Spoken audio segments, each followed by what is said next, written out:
I really hate the fact that anime is becoming mainstream. I mean, it's already mainstream, but it's becoming even more popular, and it upsets me greatly. For those of you who don't know why I'm saying this, you gotta look at from my perspective. I grew up in the 90s, and I grew up with a lot of American TV shows.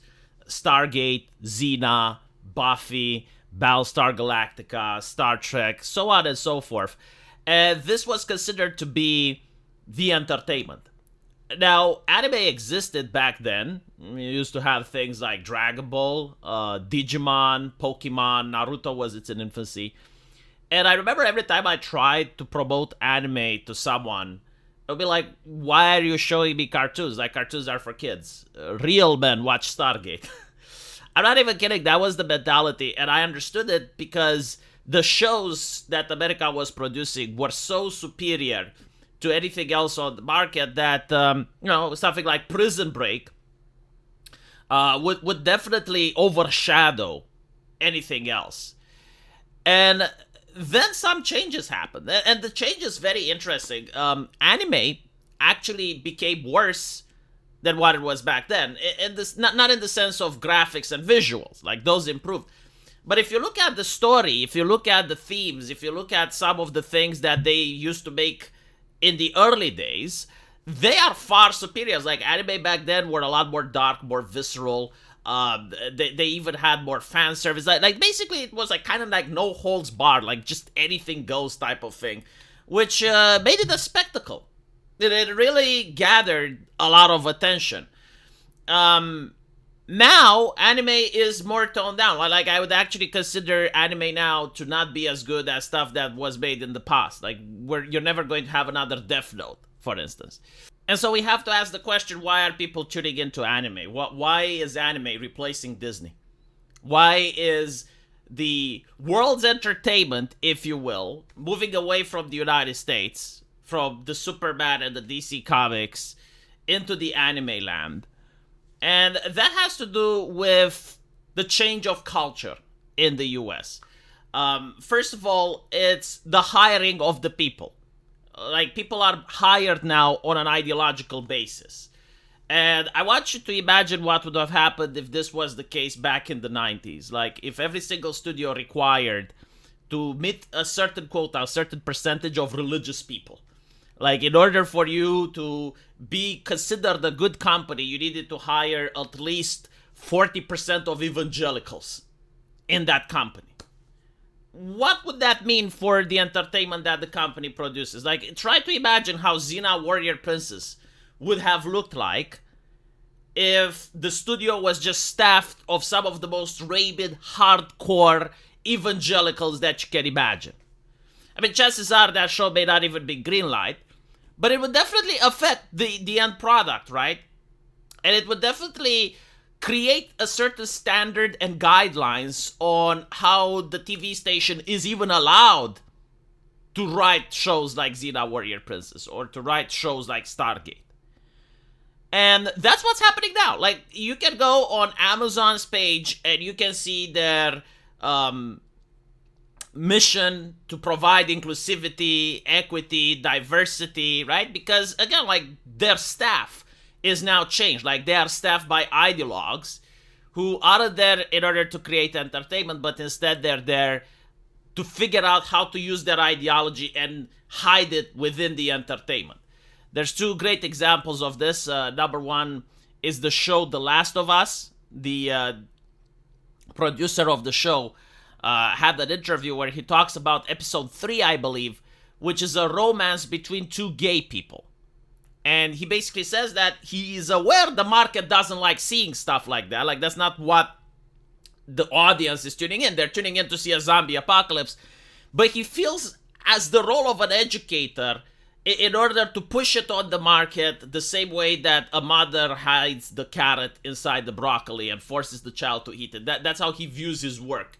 And the second example is whenever a video game or even a TV show gets remade or remastered, they remove stuff from the original. In fact, the people who make Dungeons and Dragons, who own the IP now, they flat out say that the original D&D would never be allowed to be made today. Because, again, when you talk about ESG and diversity and shit, it's not the end product, it's the people making the product that are the root cause of it.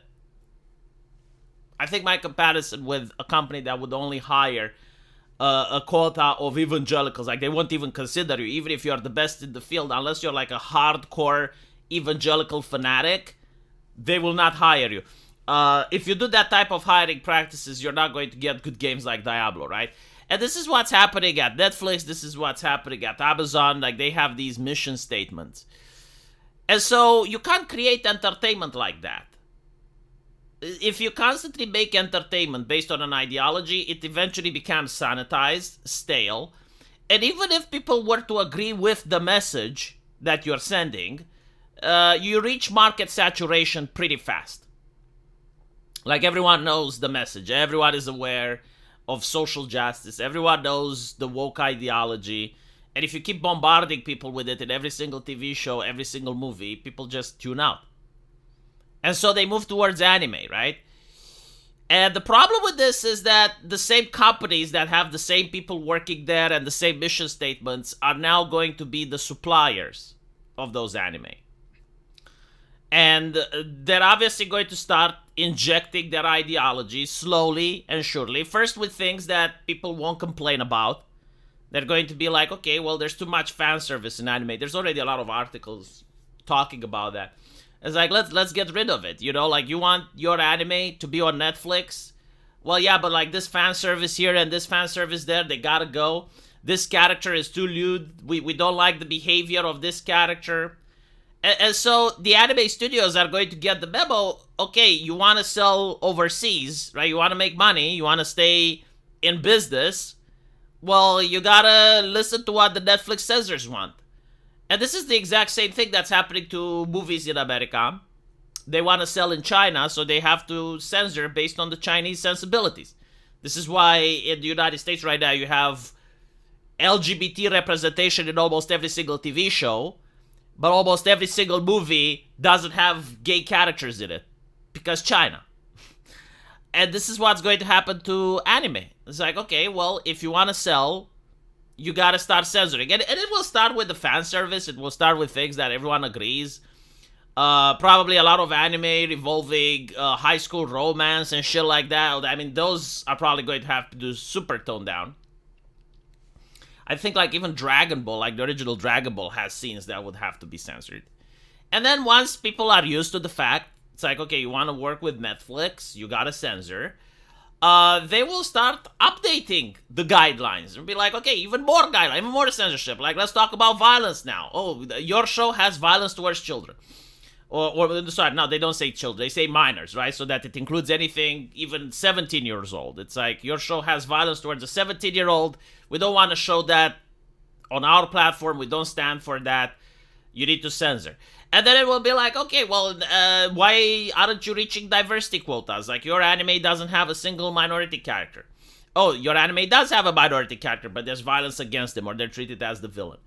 And so on and so forth, until there's like so many regulations that if you're looking from the perspective of a person creating the anime, you're the anime studio, well, the way it works is that you're investing hundreds of millions of dollars to create an anime, and you don't have the certainty that Netflix is going to authorize it.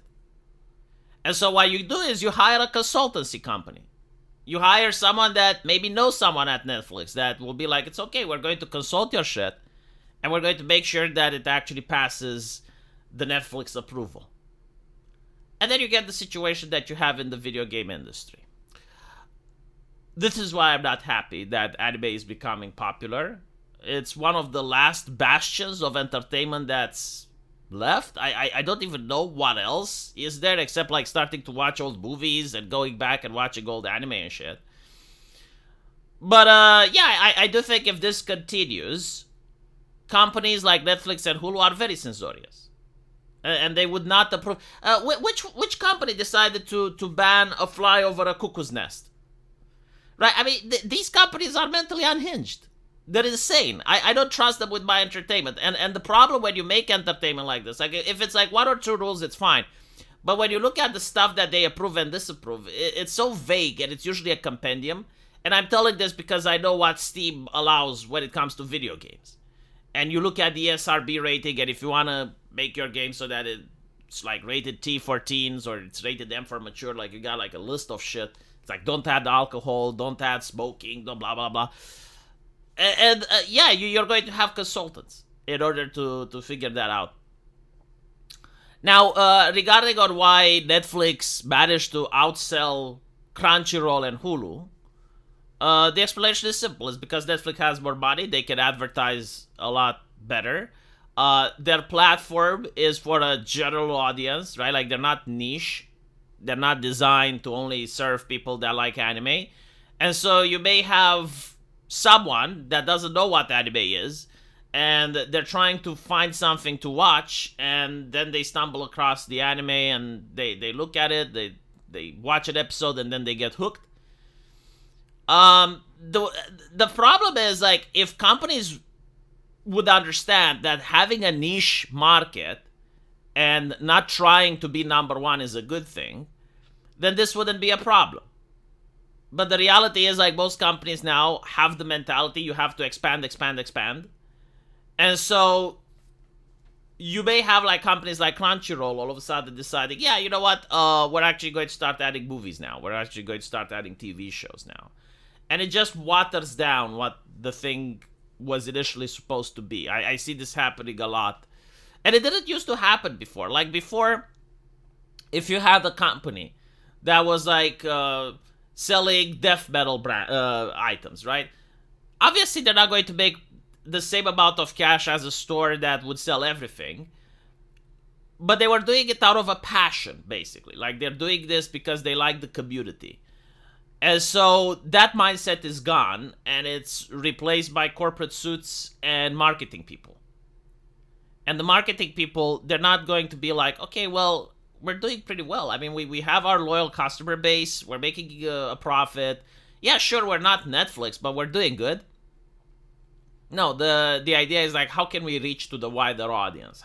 And when they do this, they destroy what was originally there, and then they lose their loyal fans, and it doesn't guarantee that the wider audience is going to get interested anyway. So, let me know what you guys think, and I'll see you in the comment section. Take care.